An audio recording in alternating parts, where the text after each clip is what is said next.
أحكي عنه إيه يكفيه؟ كل الكلام لا يوفيه. كل الشعراء قالوا في الأب إنه السند وإنه الظهر وإنه سبب للأمان وإن صفاته وهبها ليه الرحمن. وياما دونوا عن الأب حاجات كتيرة وجميلة، لكني هحكي عن أبويا اللي عمري ما شفت ليه مثيل. أبويا كل الصفات الحلوة اتجمعت فيه. لما حبيت أكتب عنه تاهت معاني كلماتي في إنها توصف معانيه، فاجتهدت إن أقدر أوصف حنان وطيبة قلبه اللي ما تلقش غير بيه، بالرغم من إن الشقة باين عليه وخشونة يده تشهد عليه. أبويا يعني الحنان والطيبة، يعني الكلمة الطيبة والأصيلة، ورغم من طيبة قلبه لكنه على الأصول رباني. كلامه ليا حكم ونصايحه مش مفرقاني، وياما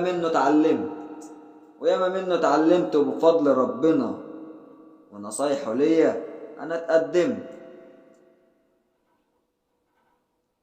فضل ربنا ونصايحه ليا أنا اتقدمت، فحبيت إن أقول له تعيش وتكون يا أبويا ليا خير معلم.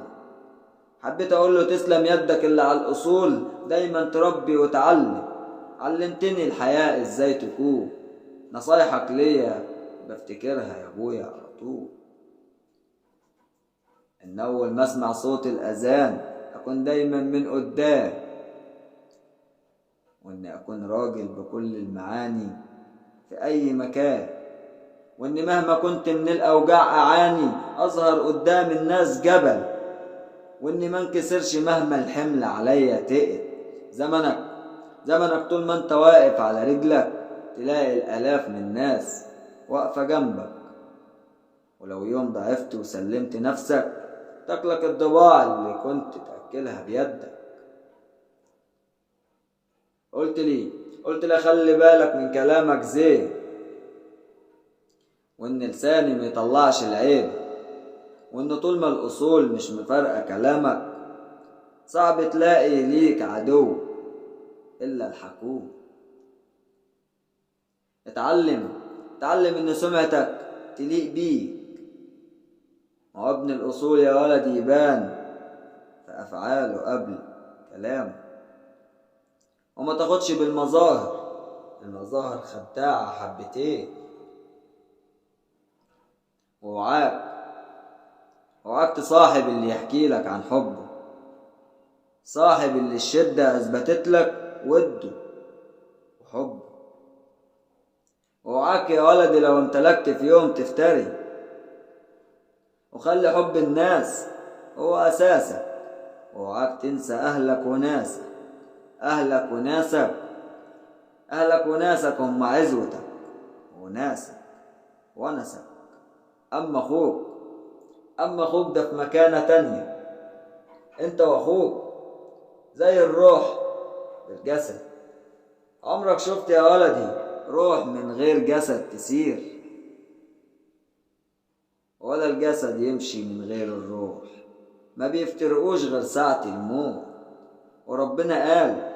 وربنا قال سنشد عظمك بأخيك، فأكيد كلام ربك يكفيك. أما أمك اوعاك يا ولدي في يوم تزعل أمك، تخسر دنيتك وآخرتك. الجنة يا ابني تحت رجلين أمك، اجعل رضاها كل همك، فإن رضيت عنك أمك نلت رضا ربك. يديمك ربنا في حياتنا يا أبويا، وعيش اتشرف بيك. من غيرك يا أبويا مفيش أساس للبيت ولا الدنيا يبقى فيها خير. انت الأمان وانت السند وانت ليا الكبير. انت الأمان وانت السند وانت ليا الكبير. انت الظهر الثابت كأنه جبل مهز ريح. انت الهيبة واللي عمرك ما تطلع منك العيبة. عاوز اقول لك يا ابويا اني بفتخر واتشرف بيك، بمجرد ذكر اسمي باسمك مرتبط ببتسم بفخر اني بنتسب ليك. تعيش وتكون يا ابويا ليا خير معلم.